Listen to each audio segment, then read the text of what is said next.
जैन समाज तुमचा नेरेतील जैन बांधव सगळे रस्त्यावर उतरले आहेत, तर याचं मुख्य कारण काय आहे आणि का हे आंदोलन करतात? जय जिनेंद्र.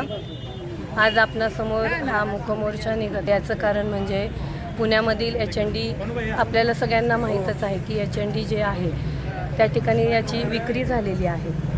1958 साली वालचंद ग्रुपने हे खरेदी केलेली जमीन, तर काही कालानंतर या ठिकाणी त्याची विक्री होत असताना अतिशय दुःख वाटत आहे.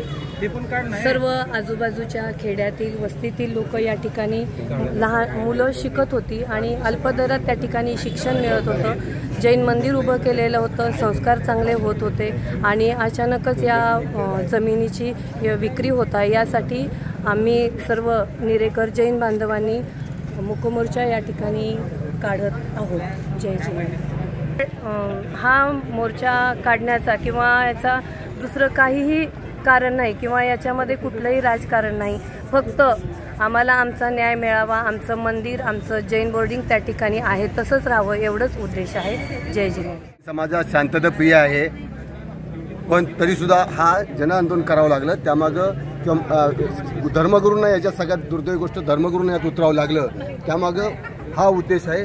जे पुण्याचं माहेरघर आहे, शिक्षणाचं माहेरघर आहे, पुण्याला शिक्षणाचं माहेर घेऊन संबोधलं जातं, अशा पुण्यामध्ये आणि ज्या जैन समाजाने कायम दिलेलं आहे अशा जैन समाजाचा एक हॉस्टेल ज्या दात्यांनी दिलंय त्या परतल्यात काही लोकांनी ते दान केल्यानंतर विकण्याचा जो बेकायदेशीर प्रयत्न केला आहे त्याचा निषेध म्हणून वास्तविक आम्ही कोणत्याही पक्षाची किंवा कोणत्याही व्यक्तीशी आमचा रोष नाही आहे. हा जो मोर्चा आहे तो फक्त जे चुकीच्या पद्धतीने डील झालेला आहे, चुकीच्या पद्धतीने HND जैन हॉस्टेल विकण्याचा प्रयत्न केलेला आहे. वास्तविक त्या ठिकाणी धार्मिक, आध्यात्मिक आणि शैक्षणिक संस्कार होतात.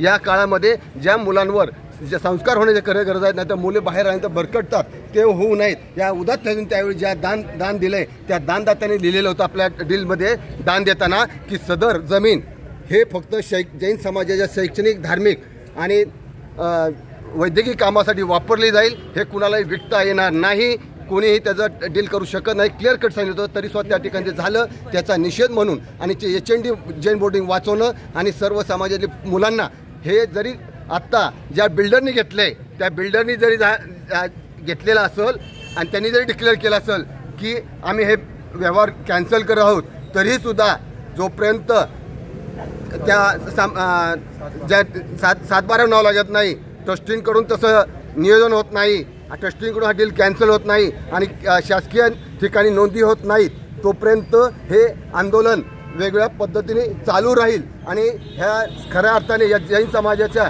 आचार्य परमपूज्य गुप्तेंद्र गुरुदेव या लढ्यामध्ये नेतृत्व त्यांनी कधी रस्त्यावर उतरले नाहीत कोणत्याही गुरु, पण त्यांनी हे नेतृत्व स्वीकारलं आणि त्या मुनी संघाने नेतृत्व स्वीकारलं. त्याबरोबर शेतकरी संघटने राजू शेट्टी यांनी त्या ठिकाणी लढाईमध्ये भाग घेतला आणि ज्या 10 लोकांनी हे जी मुहूर्तमेढ रवली HND बचावची, त्यांनी जे कागदपत्र गोळा केली आणि त्याच्यामुळे खऱ्या अर्थाने हे जैन मंदिर हॉस्टेल वाचण्याला प्रक्रिया सुरुवात झालेली आहे. आणि आजचा मोर्चा आम्ही कुणाच्या विरोधात नाही, फक्त HND बचाव एवढाच एका कन्सेप्ट करत आहोत.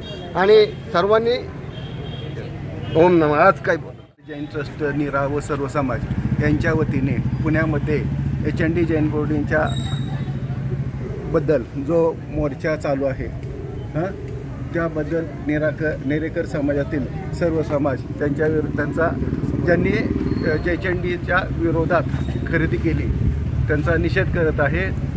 खासदार मोहोळांनी सकारात्मक उत्तर दिलेलं आहे, परंतु जोपर्यंत ते नोंद होत नाही तोपर्यंत आमचा विरोध जारी राहील.